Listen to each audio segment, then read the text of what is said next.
Kadang, hidup tidak selalu memberi kita waktu untuk mengerti. Ada cinta yang diam-diam berjuang di balik kerasnya tangan seorang ayah. Ada kasih yang tak diucapkan, tapi terasa dalam setiap keringat yang jatuh ke tanah. Dulu, aku sering salah paham. Aku kira ayahku tak pernah sayang, aku kira ia hanya tahu memerintah dan memarahi. Tapi ternyata, di balik suaranya yang keras, tersimpan doa yang tak pernah putus, agar aku punya hidup yang lebih baik darinya. Ini kisahku, kisah tentang penyesalan, cinta, dan waktu yang tak bisa kuputar kembali. Judulnya, Ayah, Maaf Aku Terlambat Mengerti. Aku lahir dari keluarga sederhana di pinggiran kota kecil. Ayahku seorang tukang tambal ban, sedangkan ibu berjualan gorengan di depan rumah. Kami tidak punya banyak, tapi cukup untuk makan sehari-hari. Sejak kecil, aku sering merasa ayah terlalu keras. Setiap pagi, sebelum matahari muncul, beliau sudah membangunkanku dengan suara lantang. "Din, bangun, bantu ayah ambil air," katanya. Aku yang masih mengantuk hanya menggerutu pelan. Tapi kalau tidak segera bangun, ayah akan datang, menepuk bahuku sambil berkata, "Kalau kamu mau hidup enak, jangan malas." Kata-kata itu dulu rasanya menyakitkan. Aku pikir ayah tidak pernah mengerti aku, tidak pernah sayang. Ayah jarang tersenyum. Wajahnya selalu serius, keningnya selalu berkerut karena panas matahari. Setiap hari beliau bekerja di pinggir jalan menambal ban motor, ban truk, bahkan kadang ban sepeda anak-anak. Tangannya penuh luka, kukunya hitam karena oli, tapi dia tidak pernah mengeluh. Aku sering malu. Ketika teman-temanku lewat dan melihat ayah di tenda tambal ban, aku berpura-pura tidak mengenalnya. Aku berjalan cepat, menunduk, seolah orang asing. Dan entah kenapa, setiap kali aku melakukan itu, ayah hanya tersenyum kecil. Senyum yang waktu itu kuanggap bodoh, tapi kini justru membuat dadaku sesak setiap kali teringat. Suatu sore, setelah pulang sekolah, ayah memanggilku. "Din, tolong bantu ayah sedikit ya. Kita harus betulkan ban besar ini." Aku menjawab dengan malas, capek, "Ya. Aku baru pulang sekolah." Ayah hanya diam. Beliau tidak memaksaku, tidak marah. Hanya menatapku sebentar, lalu kembali bekerja sendirian. Tapi dari balik tatapan itu, ada sesuatu yang belum aku pahami. Ada kesedihan yang waktu itu terlalu buta untuk aku lihat. Tahun-tahun berjalan, aku semakin tumbuh dewasa, tapi juga semakin jauh dari ayah. Kalau beliau bicara, aku lebih sering membantah. Kalau beliau menasihati, aku merasa disalahkan. Hubungan kami dingin, bahkan sering terasa seperti dua orang asing yang tinggal di rumah yang sama. Sampai suatu hari, aku diterima di universitas negeri di kota besar. Itu adalah hari yang sangat membahagiakan untukku. Tapi di balik kebanggaan itu, ada keinginan kecil dalam hatiku. Untuk pergi jauh dari rumah, jauh dari ayah. Aku ingin membuktikan bahwa aku bisa sukses tanpa harus jadi seperti dia. Sebelum aku berangkat, ayah memberiku sebuah tas lusuh. Di dalamnya ada uang tunai yang dibungkus dengan kertas.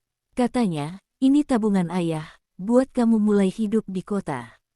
Aku menatapnya datar dan berkata, "Yah, uang segini, cukup nggak ya buat hidup di kota besar?" Ayah tertawa kecil, "Ayah nggak tahu, Din. Tapi ayah yakin, kamu bisa atur sendiri." Aku tidak menjawab. Dalam hati aku berkata, andai ayah bukan cuma tukang tambal ban, mungkin aku nggak harus khawatir soal uang. Hari-hari di kota berjalan cepat. Aku mulai sibuk kuliah, punya teman-teman baru, dan sedikit demi sedikit mulai merasa lebih tinggi dari ayahku sendiri. Setiap bulan ayah selalu mengirim uang. Kadang telat, dan kalau telat, aku marah. Pernah suatu kali aku mengirim pesan. "Yah, kalau nggak bisa kirim tepat waktu, bilang aja. Aku bisa cari cara lain. Jangan maksain." Beberapa menit kemudian ayah membalas.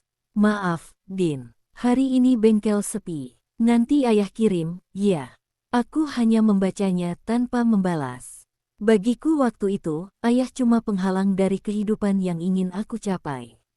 3 tahun kemudian, aku lulus kuliah. Aku datang ke wisuda dengan jas rapi dan wajah bangga. Setelah acara, aku menatap ponselku. Tidak ada pesan dari ayah. Tidak ada ucapan selamat. Aku sempat kesal, tapi menenangkan diri, mungkin beliau sibuk di bengkel. Beberapa hari kemudian aku pulang ke kampung. Aku sudah membayangkan ayah akan tersenyum bangga melihatku dengan toga ini. Tapi yang menyambutku justru kesunyian. Rumah tampak berbeda. Ibu duduk di beranda, wajahnya sembab. Aku segera menghampirinya. Ibu, ayah di mana? Ibu menatapku lama, lalu suaranya bergetar. Ayahmu di rumah sakit. Dunia seolah berhenti berputar. Aku berlari secepat mungkin ke rumah sakit kecil di ujung kota. Dan di sana, kulihat ayah terbaring lemah dengan selang oksigen di hidungnya. Tubuhnya kurus, wajahnya pucat, tapi ketika matanya terbuka dan melihatku, beliau tersenyum. Senyum yang dulu sering kuabaikan, tapi kini terasa menembus hatiku. Din, kamu sudah lulus, ya. Aku menahan tangis, mengangguk pelan. Ayah tersenyum, ayah bangga. Maaf ya, kalau dulu ayah terlalu keras. Ayah cuma nggak mau kamu hidup susah kayak ayah. Kalimat itu seperti pisau yang menembus dadaku. Semua kenangan datang bertubi-tubi. Teriakannya, nasihatnya, tatapannya yang penuh makna.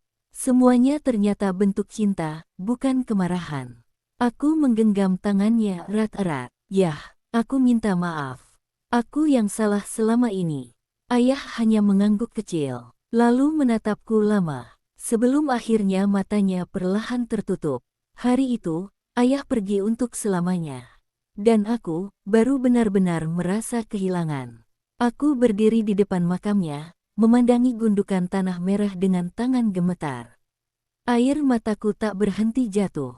Maaf, yah, aku baru mengerti sekarang. Beberapa minggu kemudian, aku pulang ke rumah. Bengkel ayah masih ada sunyi, berdebu, dengan peralatan tua yang berserakan. Aku duduk di kursi kecil tempat ayah biasa bekerja. Tanganku menyentuh bekas-bekas oli di meja itu. Ada rasa hangat, seolah ayah masih di sana. Aku memutuskan untuk memperbaikinya.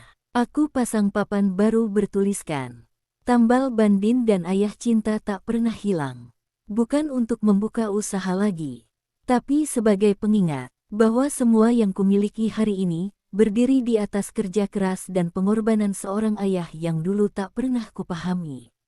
Kini setiap kali aku pulang ke kampung, aku selalu duduk di depan bengkel itu. Menatap jalan yang dulu ayah tatap setiap hari sambil menunggu pelanggan. Dan aku tersenyum, karena kini aku tahu, ayah tidak pernah ingin membuatku susah. Beliau hanya ingin aku menjadi seseorang yang lebih kuat dari dirinya. Pesan moral, kadang, cinta tidak datang dalam bentuk kata-kata manis. Ia hadir lewat teguran, kerja keras, dan pengorbanan tanpa pamrih. Jangan menilai kasih dari kelembutan. Karena seringkali, cinta paling tulus justru disembunyikan dalam diam. Dan sebelum semua terlambat, ucapkan terima kasih pada mereka yang membentukmu menjadi seperti sekarang. Karena waktu tidak pernah bisa diputar kembali.